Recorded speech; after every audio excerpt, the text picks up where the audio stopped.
Hello and welcome to another PetrolBlog lockdown video. I can now officially say lockdown video once again because as of 8 o'clock last night, the UK, or in particular in my case England, has been plunged into another lockdown, which I think is likely to last until what, February, March at the very earliest. So so with that in mind, I figured it was time to get the PetrolBlog YouTube channel up and running again. And as you can probably tell, we are sat in the confines of the Citroen ZX 16 valve. What you won't realise from this, because the clock isn't working because the battery's not connected, is that the time is 2:30 in the morning. I've been to bed and then woken up, as is customary for me, in the middle of the night with thoughts about lockdown, thoughts about the future. And rather than sit in bed and scratch my arse and contemplate why I can't get to sleep, I figured actually let's go out to the garage in what is actually officially -1. So my hands are quite cold. I am dressed up like an Arctic explorer to sit in this car to bring you this video. So I hope you realise the sacrifices I'm making to bring you this entertainment in inverted commas. And I figured it would be time. I've actually got a hat that resembles Benny from Crossroads. You remember that? So it's not a good look. It's lucky I don't star in my videos. It's lucky I haven't got the confidence to do a Hubnut or a Chris Pollitt or a Johnny Lake Break show. Yeah, I'm quite happy behind the camera showing you pictures of air vents in a ZX, which actually resembles very similar to Chris Pollitt's latest video on his free ZX. Although I think there's more cobwebs and more dust in mine. Anyway, I digress, which is the subject of a mug which still hasn't been produced, and we're now in 2021. And anyway, hope you're well. And a key thing is I hope you're safe and healthy, because these are scary times for all of us, not least for anyone who's seen me in my Benny from Crossroads hat. I'm also worried that I could get locked in here overnight, at which point my family will be wondering where the hell I've got to, and it might take them a few hours to realise I'm sat in the car. Anyway, I am definitely digressing now. I wanted to share with you, we had a conversation over dinner last night, before Boris came on the TV and told us that we're going to be stuck inside our houses for the next 6 or 7 weeks. We had a conversation, a kind of democratic, joined up family conversation about culling the fleet. At the moment, this is a hypothetical discussion, but we figured with 15 cars on the fleet, if we were forced at gunpoint to sell cars on the fleet, what would escape the cull? What would be left at the end? You know, it's kind of a 15-to-1 kind of style, weakest link, if you like, car that would survive any possible culling. I'm just moving the camera because otherwise this could be a very, very boring video. It's almost a podcast, isn't it? Anyway, so what we did, we sat around the table after dinner and we listed the cars. Well, okay, let me say one thing from the outset. Not all 15 vehicles are in this. We didn't include Elaine Beige for reasons which I'll come on to at the end. But the other 14 cars were listed, and each of us listed the cars in order of favour, if you like. So if favourite at the top to least favourite at the bottom. And at the top of the list, if you gave the car first position, you give the car 14 points, second would be 13, third will be 12, and then all the way down to the bottom, in which case the car in 14th place gets 1 point. And at the end, all the scores were added up to give a cumulative total, a bit like the Eurovision Song Contest. The car with nil point, well, there's no car can get nil point. The lowest you can get is 4 points, because if everyone gives that car 1 point, it only gets 4, all the way up to the top, the car that survives the cull. And if you follow me on Twitter, I'm fortunate enough to follow me on Twitter, you'll know the 4 cars that would escape the hypothetical cull already. But kind of a top of the pops kind of style rundown. Be good to get a sort of 1970s Radio 1 DJ involved in this, but I don't know if any of them are safe for consumption in 2021. So without further ado, kind of Bruno Brooks. He's still safe, isn't he? Let's do a Bruno Brooks style. Is he still safe? I think he is. Or Peter Powell. They seem safe. They seem 2021 safe. Without further ado, let's go through the hypothetical list of cars in reverse order. And I guess no surprise that the car finishing bottom of the pile. And let me get this straight. This is purely metaphorically speaking. Like I say, if we had to make changes today, what cars would go first? What would be the first car to leave the fleet. And actually the last car on the list would be the hardest to move because it's the red Safran, and that's no sort of reflection on the car. I have deep affection for the red Safran, despite the troubles. But we knew that when we sort of inherited it, that there'd be issues. But trying to move it at the moment with 4 flat tires, a dodgy transmission, and the cooling problem would be difficult. So although it's finished bottom, the red Safran will be the first to leave, followed swiftly by the Megane convertible. And as I think we discussed over dinner, I think if we'd asked this question in the summer, August or July, I think the Megane would finish higher on the list. But as it is, it's the second car to leave because it is December, January time when convertibles are about as popular as a sort of beef burger at the vegan convention. So yeah, the Megane will be the first or second car to go. Next on the list, the next to leave the door would be the 100-pound Laguna. And what's interesting, all of us have got a deep sort of affection for the 100-pound Laguna. They were kind of sighs of resignation, disappointment when it was discovered that it sort of ranked third from bottom. Yeah, it's it would be the third car to leave. And actually, there were times over Christmas when we actually felt we could have done with the Laguna. You know, we felt that, you know, the dog in the boot, Christmas presents in the boot, Christmas tree on the roof, kind of proper sort of Clark W. Griswold style family Christmas vacation. It would have been just the ticket. But yeah, I think it would have to go. I think, you know, if you look at it in the cold light of day, it's just a 2004 Laguna. As much as I personally really like it, and as much as the family, I'm really waffling now. Anyway, next car would be the 406 Coupe, which I think is a bit of a surprise. I think it's probably a reflection on the fact that progress hasn't been as swift as I would have liked, and probably some of my subscribers would have liked, for which I apologise. But so she would be next to go, followed by the AX, and I think again that's probably a reflection on the lack of progress on that car more than anything else. And it's also out of sight, out of mind, under a cover in the back of the barn, so it kind of doesn't get the attention from the rest of the family that it probably deserves. And I think somebody on Twitter posted last night that actually it's probably time to give it up. So maybe there's some truth in that. Then there's a joint. The next two cars are joint, and I'm actually surprised to find the Clio finished this high up, because my wife in particular has a deep hatred is a bit of a strong word, but I don't think my wife, it's used up its 9 lives, put it that way. My wife would shed no tears if the Clio left the fleet tomorrow. And it actually finished joint with the 123, which I think is probably a reflection again on the fact that it's probably too nice for my fleet. And actually, I think if we are going to be in lockdown for much of 2021, she's the one that's most likely to deteriorate quicker than any of the others.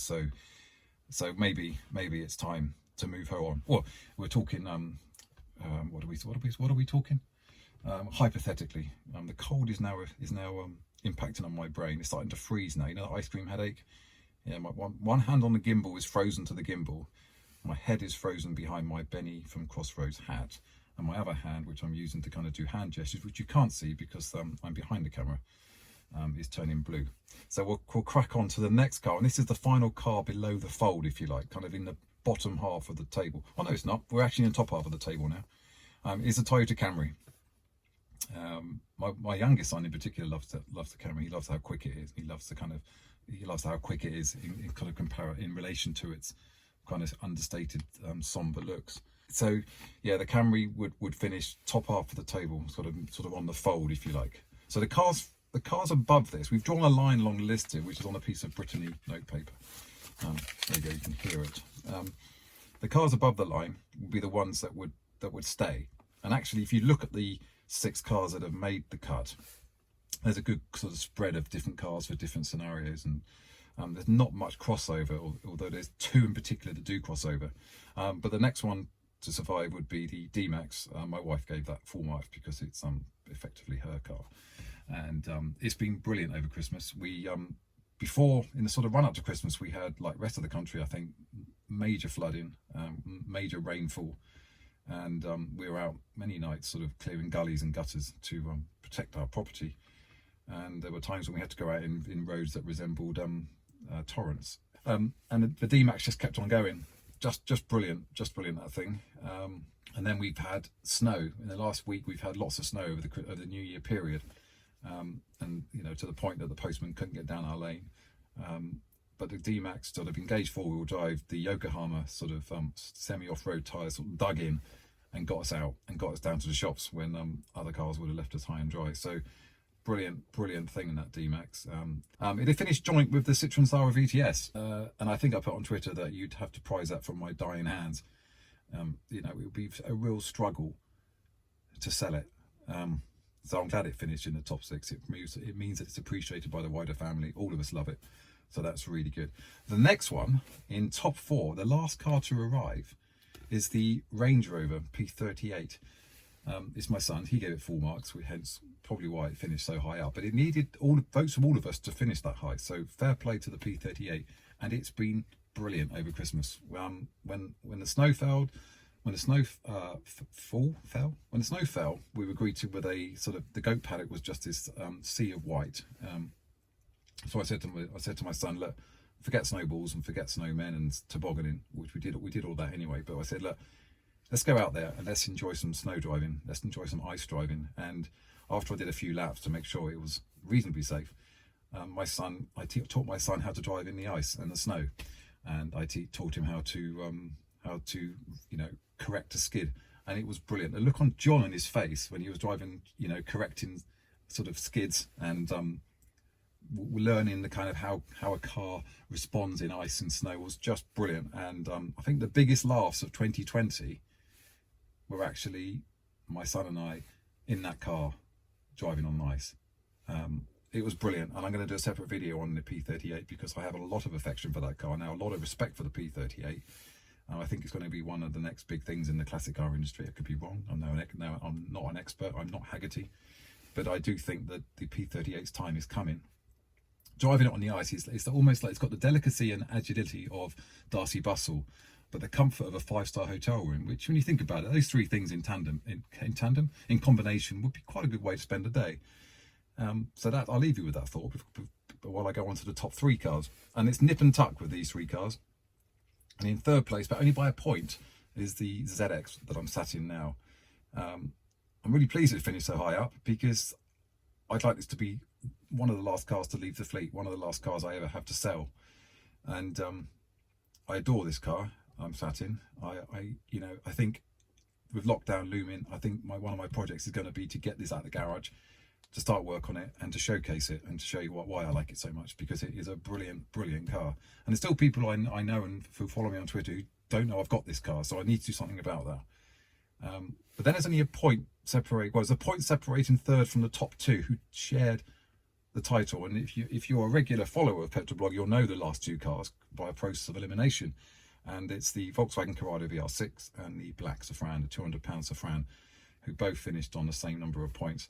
And I'm really pleased with that. I mean, the Corrado, as you've probably seen from the previous video, there's a lot of family love for that car. My children in particular adore it. So it would probably, I think I'll probably contradict what I said already in this video, but it'd probably be the last car to leave the fleet. And actually, if you read the classic car papers or magazines over Christmas, you'll know that Corrado enjoyed a really good year last year in terms of values. So time has finally come. And the black Safran, I mean, I used it over Christmas. I just visited my mum on Christmas Day, and it's just brilliant. It's just brilliant. It's not perfect. I dropped a note to the previous owner, hello Robin, who I don't think actually follows the YouTube channel, but anyway, Robin, top man for sort of allowing me to take custody of the 200-pound Safran over a year ago now, December 2019. It's just brilliant. There's a few niggles. The bonnet still won't open, which is going to cause a few problems over lockdown. The reversing lights only come on when the bonnet and the boot's up, and the high-level brake light has burnt itself out, which is preferable to being on all the time when the lights are on. So that's not too bad, although we're going to have to fix that before the MOT. So that's it. That is the kind of top of the pops rundown of the fleet in terms of favour at the moment, in terms of if we had to make cuts today. And actually, only today I've learned that some of my income is going to be dropping already for 2021. So cuts may have to be made, but we'll see. We'll cross that bridge when we come to it, if and when we come to it. And as for Elaine Page, well, she's in lockdown. she was sort of, we have this agreement in the family that we won't sell Elaine Beige unless all 4 of us agree to it. So if 3 of us want to sell it but the other one doesn't, it won't go. There has to be 4 votes. It's kind of like Britain's Got Beige or something like that. But you know, I think my wife and I were having conversations over Christmas that if we are going to go into lockdown again and we're not going to get any use out of Elaine Beige for a second year, then we may have to have some sort of difficult decisions or difficult conversations about moving her on, because you know, the £4,500 purchase price could be useful, well, to put food on the table, who knows. So that's it. I haven't done a club PetrolBlog update in this video because it's too cold and I wasn't prepared for it. But there will be other videos in my sort of pre-3 a.m. eternal state of mind. I'm kind of contemplating doing a video a day for the entire lockdown, but that could get very tedious and very boring very quickly.